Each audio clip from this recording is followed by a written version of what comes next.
स्वामी अविमुक्तेश्वरानंद सरस्वती काशी पहुंचे। इस दौरान बांग्लादेश के 12 हिंदू परिवार उनसे मिलने पहुंचे, जिन्हें बांग्लादेश छोड़कर दूसरे देश में शरण लेनी पड़ रही है। बता दें आपको कि इस दौरान शंकराचार्य ने कहा कि मोहन भागवत आम हिंदू की पीड़ा नहीं समझते हैं। उन्होंने कहा कि महाकुंभ में हमारा मुद्दा गौ हत्या को रोकना है और यह तभी संभव है जब गौ माता को राष्ट्र माता का दर्जा दिया जाएगा।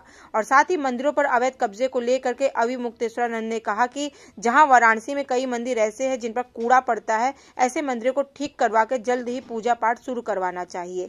साथ ही आपको बताते चले कि इस दौरान उन्होंने मीडिया से बात करते हुए कई मुद्दों पर अपनी बात भी रखी है। भारत की सरकार के पास भी भेजेंगे, जो जा करके इनकी पीड़ा को हमारे माध्यम से भारत सरकार को अवगत कराएगी। और साथ ही साथ इन्होंने 2 प्रस्ताव रखे हैं। उनका ये कहना है कि या तो हमको हमारे बांग्लादेश में ही जो हमारे 2 डिवीज़न हैं, रंगपुर और राजशाहीपुर, दोनों डिवीज़न को जो नदियों के किनारे पर बसे हुए हैं, उनको हिंदू भूमि के रूप में सुरक्षित कर दे। वहाँ हम हिंदू पूरे बांग्लादेश से सिमट करके आकर के रहें, सुरक्षित हो जाएं। और या तो फिर भारत सरकार ये तय करे कि जितने बांग्लादेशी भारत में हैं उनको बांग्लादेश भेजे और हमको भारत में स्वीकार कर ले, अदला बदली हो जाए हिंदुओं की और बांग्लादेशी मुसलमानों की जो भारत में रह रहे हैं। तो हमको ठीक लगता है इनमें से कोई भी रास्ता अपनाया जा सकता है और इसी तरह से कोई प्रयास करने से सफलता मिलेगी। नहीं, हम प्रतिनिधि मंडल पहले भेजेंगे, जरूरत पड़ी तो हम भी जाएंगे। भारत सरकार से क्या कहना चाहेंगे? भारत सरकार से इनकी पीड़ा अवगत कराएंगे कि भाई ये हमारे पास आए थे, इनकी पीड़ा है और इसको सुनिए, इसके बारे में आप प्रयास करिए। क्या लगता है सरकार को क्या करना चाहिए? सरकार को कुछ सख्त संदेश देना चाहिए, एक संदेश बड़ा देना चाहिए कि ये जो कुछ हो रहा है इसको रोका जाए, ये ठीक नहीं है। और अगर नहीं रोका जाता है तो हम ये करेंगे, उनको कुछ बात कहनी चाहिए। First I would say Dr. Yunus and his government are illegal. So when Hasina government was in power, the Hizbut Tahrir, as a terrorist group, they were in jail. When Dr. Yunus came to power, he released all these terrorists from the jail. And all Jamaat-e-Islami is the terrorist group who were against Bangladesh 1971.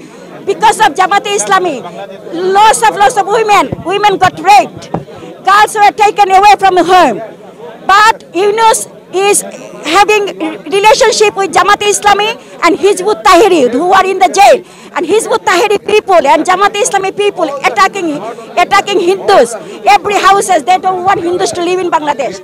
But Bangladesh is my country. My father fought for this country. What is the message for Indian government?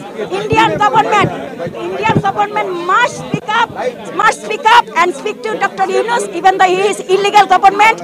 He is illegal government, but Mr. Modi should speak up for Hindus in Bangladesh because they are suffering. They are suffering every single day. False allegation against lawyers, and they're forcing all the teachers to resign from the university, and the people, Hindu people who are in a good position in government, they are forced to be resigned. So Mr. Modi should tell them to respect all Hindus who are living in Bangladesh and give them justice, who are suffered, who are home and whose families are taken away, whose family is being killed. They need justice and they need to stop right now. And Bangladesh is our country. Bangladesh is Hindus' country too. And we fought for this country, we fought for this language, we fought for this culture. So Bangladesh is our country. अभी तक भारत सरकार ने कुछ काम किया बांग्लादेश के बारे में? No, nothing. Bangladesh, Indian government did nothing. Nothing. Some of these leaders did speak up, but it's nothing. So India government should take an action and say it. Have a official talk with Bangladesh, Dr. Yunus. And Dr. Yunus said it is an Indian propaganda. It is Indian propaganda when we talk about Hindus in Bangladesh. I went to United Nations and Dr. Yunus say it is Modi's propaganda. They went to.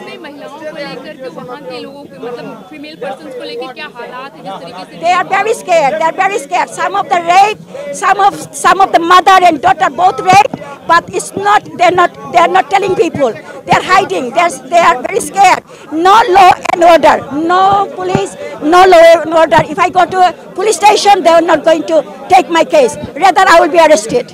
Chinmoy Prabhu, our spokesperson, Hindu spokesperson, he has been in jail.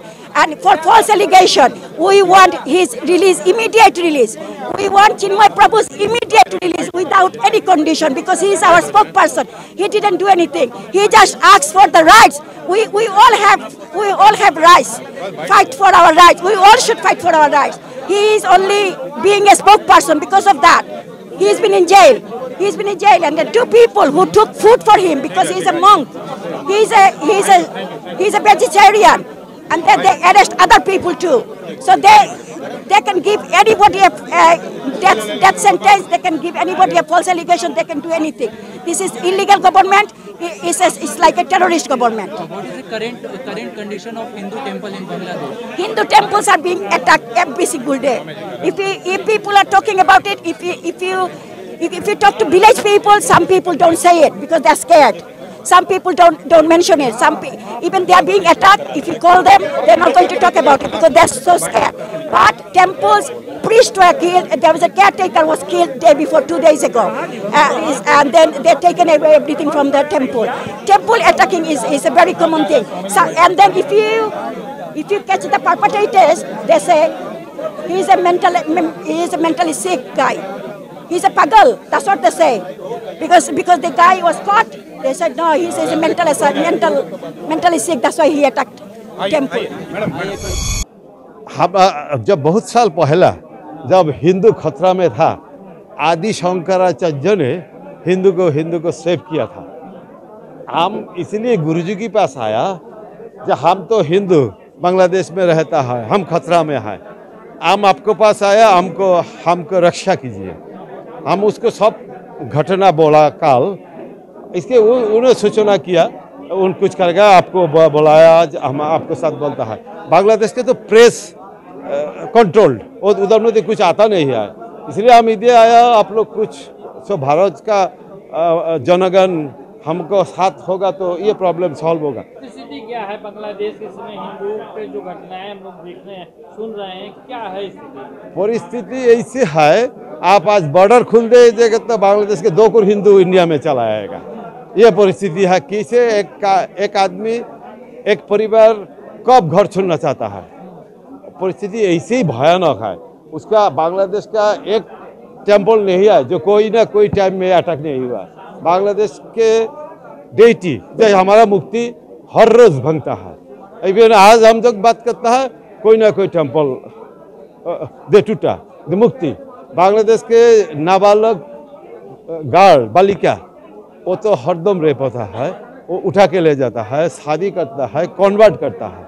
ये भी धर्मांतरण का बहुत बड़ा खेल चल रहा है। ये तो एपिडेमिक है, that mean like corona.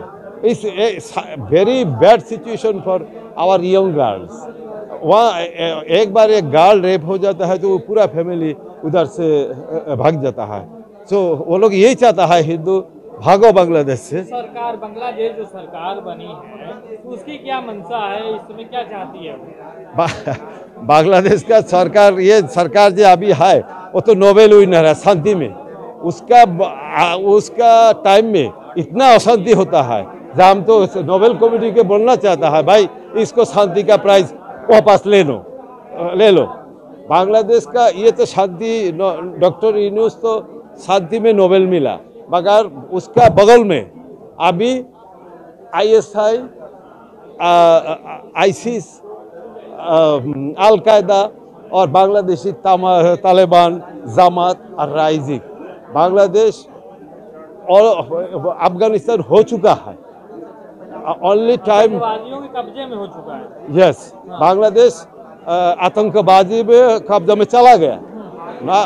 It will explode any time.